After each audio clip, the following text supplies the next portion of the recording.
اور ایک بات نوجوانوں سے اور لڑکیوں سے بھی کہتا ہوں، دل پہ لکھ لو، جب ہم پیدا بھی نہیں ہوئے تھے ماں کے پیٹ میں، ہم 4 مہینے کے حمل کی شکل میں تھے، تبھی اللہ نے ہماری تقدیر میں لکھ دیا تھا کہ ہمارا نکاح کس لڑکی سے ہوگا۔ توجہ آپ کی، بس اسی پہ بات اب ختم کرنے جا رہا ہوں، لڑکیاں بھی سن لیں اور لڑکے بھی سن لیں۔ جب ہم پیدا بھی نہیں ہوئے تھے تب قدرت نے فیصلہ کر دیا تھا کہ ہمارا نکاح کس کے ساتھ ہوگا، تو جو اللہ نے لکھ دیا ہے اسی کے ساتھ ہوگا۔ اگر ہر لڑکی کے ساتھ ہمارا نکاح جس کو دیکھا ہو جاتا تو یہ جو رشتے آ کے جو واپس جاتے ہیں نا، کئی کئی سال تک چلتا رہتا ہے، آ رہے جا رہے آ رہے جا رہے۔ کیوں؟ لوگ پریشان ہوتے ہیں، ارے سید صاحب اتنی جگہ جاتے ہیں پسند ہی نہیں آتا۔ میں کہتا ہوں جا لکھا تو وہاں پہنچ ہی نہیں رہا ہے، جہاں اللہ نے لکھا ہے تو وہاں پہنچ ہی نہیں رہا ہے۔ جہاں اللہ نے لکھا ہے جس دن وہاں پہنچ جائے گا اور وہ وقت آ جائے گا تو پھر چٹ منگنی پٹ بیا والا مسئلہ بھی ہو جائے گا۔ لیکن جب اللہ نے جہاں لکھا ہے تو وہاں پہنچتا ہی نہیں ہے، تو ابھی انتظار کر۔ یہ اللہ کی طرف کے فیصلے ہوتے ہیں، اللہ کی طرف کے، تو رشتے آئے جائیں تو بہت زیادہ جو دماغ پہ ٹینشن مت لیا کرو۔ اللہ نے ہماری تقدیر میں لکھ دیا ہے تو ہونا ہی ہونا ہے۔ کوئی بغیر جوڑے کا زمین پہ نہیں آیا ہے، اور بیٹیوں کو جلدی رشتے نہیں آتے تو ماں باپ خود اس کو تانا دیتے، کیسی ہے تو منوس ہے، تیری تقدیر پھٹی ہوئی ہے، تجھے اچھے رشتے نہیں آتے، ہم پریشان ہیں۔ یار اس بیٹی کا کیا قصور ہے؟ اللہ نے جب لکھا ہے تبھی شادی ہوگی۔ شادی وقت سے پہلے نہیں ہوگی، موت وقت سے پہلے نہیں آئے گی، روزی وقت سے پہلے نہیں ملے گی۔ اللہ نے جب جہاں لکھا ہے اسی وقت ہوگا، جو ٹائم آ جائے گا اسی وقت ہوگا، ورنہ نہیں ہوگا۔ ہم نے تو ایسی شادیاں بھی اس چھوٹی سی عمر میں دیکھی ہے۔ میں نے ایک شادی ایسی دیکھی ہے اپنے بچپنے میں کہ بارات تیار ہوگی، اور تیار ہونے کے بعد کسی معاملے پر جھگڑا ہو گیا بارات کے اندر، تو کیا ہوا، لڑکے والوں نے اپنی انا بتانے کے لیے کہا ہم بارات واپس لے جا رہے ہیں۔ یہ ہوا، ہم بارات واپس لے جا رہے ہیں۔ اب لڑکی والے نرم پڑے، یار عزت پہ بنا جائے گی، کیا ہوگا؟ انہوں نے ہاتھ جوڑے، پیر پکڑے، خدا کے لیے ایسا مت کرو، غریب کی عزت سے مت کھیلو، چلو جو ہوا معافی مانگتے لیکن مجرا نہیں، ہم تو جائیں گے۔ بہت منایا، لوگوں نے منایا، بڑوں نے منایا، نہیں مانے، اور وہ بارات واپس ہوئی۔ لڑکی کے ماں باپ کی تو موت سے بدتر اس وقت کی کیفیت ہو گئی تھی کہ وہ کیا کریں، لیکن خدا کی شان دیکھی۔ اب وہاں پہ سب رشتہ دار رو دو رہے ہیں کہ اب مہمان آ رہے ہیں کہ کیا جواب دیں گے ان کو، کھانا تیار ہے، شربت تیار ہے، جہیز تیار ہے، کیا کریں گے؟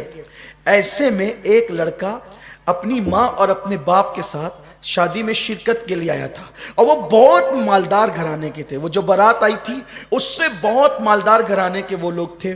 جب ان کو روتا دھوتا دیکھا تو اس لڑکے نے اپنے ماں باپ سے کہا یہاں ان کی عزت بچانا ہمارے لیے ضروری ہے، کیا ایسا نہیں ہو سکتا کہ جو صحرا اس لڑکے نے پہنا تھا وہی صحرا میں پہن لوں؟ ماں باپ نے کہا کہ یہ تو بہت اچھی بات ہوگی، چلو اچھا کرتے ہیں۔ اور 10 سے 15 منٹ کے درمیان یہ فیصلہ ہو گیا، اور اس کے بعد بارات کا جو ٹائم تھا نا جانے کا، چونکہ ادھر بارات تیار ہو رہی تھی، بارات کا جو ٹائم تھا اس ٹائم تک، مہمانوں کے آنے تک یہ دولہا سج سنور کر کے وہاں بیٹھ گیا تھا، آیا تھا شادی میں شرکت کے لیے، بن گیا دولہا۔ اب لوگ حیران تھے ایسا کیوں ہوا؟ وہ ایسا اس لیے ہوا کہ اس کی قسمت میں نہیں لکھا تھا، تو یہ بہانے سے کینسل تو نہیں تھا، یہ تو اس کی بیوی بننے والی تھی نا۔ ایک بات مجھے بہت پیاری سے یہاں یاد آ گئی اور اس کو بیان کر کے بات ختم کرتا ہوں، مجھے مرکز جانا ہے۔ امام اعظم کے دور میں ایک حادثہ ہو گیا۔ دیکھو اللہ جو تقدیر میں لکھتا ہے نا وہی بیوی ملے گی، اس کے سوا نہیں مل سکتی۔ اس لیے ذرا چکر میں کم رہا کرو کہ ادھر جیسے بلی کی نیا چھچڑے میں ہوتی ہے نا، ادھر منہ ڈالا، ہنسنے کی بات نہیں ہے، ہنسنے کی بات نہیں، عبرت حاصل کرو۔ ادھر منہ ڈالا، ادھر تاک، ادھر جھانک، یہ سب بند کرو، اسلام کا قانون نہیں ہے، اسلام اس سے منع کرتا ہے، کسی کے گھر میں جھانکنے سے اسلام منع کرتا ہے۔ تاک جھانک بند کرو۔ گلیوں کے اندر سائیکل لے کر کے گھوما تو ادھر منہ ڈالا، ادھر دیکھا، کوئی کام نہیں، گاڑیاں لے کر زبردستی پھر رہے ہیں، سائیکل لے کے زبردستی پھر رہے ہیں۔ اللہ نے جو تقدیر میں لکھا ہے، سنو، اگر شادی سے پہلے بدکاری کرو گے تو پھر پاک بیوی نہیں ملے گی۔ قرآن، اللہ کے رسول فرماتے کما تدین تدان، تم جیسا کرو گے ویسا ہوگا۔ لیکن اگر کوئی بدکاری کر چکا، علماء سے سنا، بیان سنا اور سچی توبہ کر لے، پھر اللہ توبہ کرنے والوں کی توبہ کو قبول کرتا ہے اور اللہ انہیں پاک دامن بیویاں بھی عطا فرماتا ہے۔ تو तौबा कर लोगे तो फिर महफूज हो जाओगे, तौबा नहीं करोगे पाक दामन रहो। हजरत इमाम हसन पाक कहते हैं ना, इमाम हसन पाक का कौल है, अगर तुम चाहते हो बीवी पाक दामन रहे तो तुम पाक दामन बनो, तुम्हारी बीवियां खुद ही पाक दामन होगी।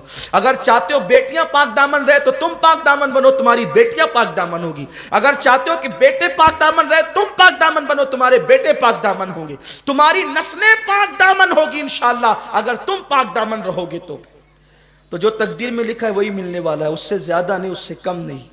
इमाम आजम अबू हनीफा रहमतुल्लाह ताला अलैह के दौर में ऐसा हुआ कि दो भाइयों की एक साथ शादी हुई, दो भाइयों की एक साथ शादी हुई और इत्तेफाक से दो बहनें भी वो थी, इधर दो भाई इधर, ऐसा होता है ना, दो भाई दो बहन हो गई। अब वो दोनों बहनें आई इधर से और ये दो भाई, शादी हो गई। तो इत्तेफाक ऐसा हुआ जब हुजरे में पहुंचाने की बात आई तो औरतों की गड़बड़ी की वजह से और दुल्हनें तब्दील हो गई, दुल्हनें तब्दील हो गई। यानी इस भाई का जिससे निकाह हुआ था उसकी बीवी इसके साथ चली गई और इसका जिससे निकाह हुआ था उसकी बीवी इधर चली गई। जब अब रात तो गुजर गई, सुबह हुई, तो सुबह होने के बाद ये बात खुल गई कि भाई वो जो औरतों की कोताही की वजह से दुल्हन तब्दील हो गई, इसकी इसके साथ चली गई, इसके इसके साथ चली गई। इत्तेफाक से उस वलीमा में इमाम आजम भी मौजूद थे, इमाम सुफियान सौरी मौजूद थे, इमाम आमश मौजूद थे, इमाम हम्माद, यानी बड़े बड़े उस दौर के अकाब, यानी कितने बड़े घर में शादी रही होगी वो कि इमाम आजम जैसे लोग उस वलीमे में शरीक हुए होंगे। ऐसा होता है ना कि भाई हाफिज गुफरान साहब जिस शादी में आए तो माशाल्लाह मुअज़्ज़ज़ लोगों की शादी है, हाफिज मकसूद साहब आए तो इज्जतदार लोगों की शादी है, तो ऐसा होता है, मेहमान देख के अंदाजा होता है कि कैसे लोग हैं। अब इमाम आजम जिसकी शादी में जाए वो वाकई इमाम आजम अबू हनीफा, तो वो लोग सब बैठे थे, वो औरतों से बात बाहर आई कि औरतें आपस में कानाफूसी करने लगी कि दुल्हन चेंज हो गई, दुल्हन चेंज हो गई। अब औरतों को बात पता चले तो वो छुपना कब थी, तो सब, अब हर दौर की औरत तो औरत ही होती है और हर शहर की औरत औरत ही होती है। खूब चीख पुकार होने लगी, अब क्या होगा, अब क्या होगा। मर्दों ने इमाम सुफियान सौरी से और दिगर इम्मा से कहा कि ये जो औरतें तब्दील हो गई कि क्या करें। वो कहा कि तब्दील हो गई तो क्या करें, इसकी इसके साथ कर दो, इसकी इसके साथ कर दो, भाई जो जिसके साथ थी उसके साथ कर दो, क्योंकि ये गलती से वह जानबूझकर तो हुआ नहीं है। अब भाई फतवा देना ही बहुत अहम नहीं होता है, फतवे को देते वक्त ये भी तो सामने रखना होता है कि इस फतवे का असर क्या होगा। असल बात ये है कि चलो ठीक है, जो जिसकी बीवी थी उसके पास पहुंचा दो, गलती से हो गया तो क्या करेंगे। भाई दो बहनें हैं, दो भाई है, एक घर में रहते हैं, अब इसने इसके साथ रात गुजारी, इसने इसके साथ रात गुजारी, अब इसको फिर इसके पास भेजे, इसको इसके पास भेजे, तो ये जिंदगी भर एक दूसरे से नजरें मिला सकेंगे, दोनों भाई एक दूसरे को देख सकेंगे, क्योंकि ये तो इसकी बीवी के साथ गुजार चुका है रात, वो उसकी बीवी के साथ रात गुजार चुका है। तो घर वालों को थोड़ा सा तरह कि भाई चलो ठीक है, जो बीवी जिसकी उसकी उसके पास रहेगी, लेकिन ये रात कहीं और गुजार चुकी है और वो सारी जिंदगी नजर उठा के एक दूसरे को देख सकेंगे, क्या करेंगे। लेकिन उस महफिल में खुशनसीबी उनकी ये थी कि हमारा इमाम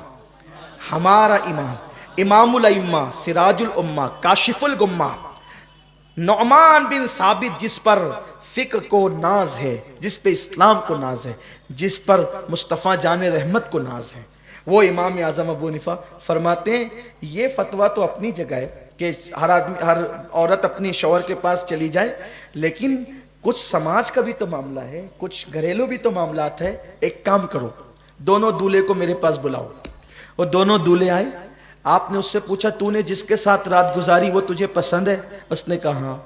दूसरे से कहा तूने जिसके साथ रात गुजारी वो तुझे पसंद है? उसने कहा हाँ। फरमाया अब एक काम करो, तुमको ये पसंद है जिसके साथ तुमने रात गुजारी, तो ये जो तेरी बीवी थी तेरे निकाह में थी, तू उसको तलाक दे दे और तू इसके साथ निकाह कर ले जिसके साथ तूने रात गुजारी, और तू इसको तलाक दे दे और ये इसके साथ निकाह कर ले जिससे रात गुजारी। क्योंकि निकाह के बाद अगर विदाई और खलवत नहीं हुई है तो तलाक दी जाएगी, तो उसमें इद्दत गुजारना नहीं पड़ेगा।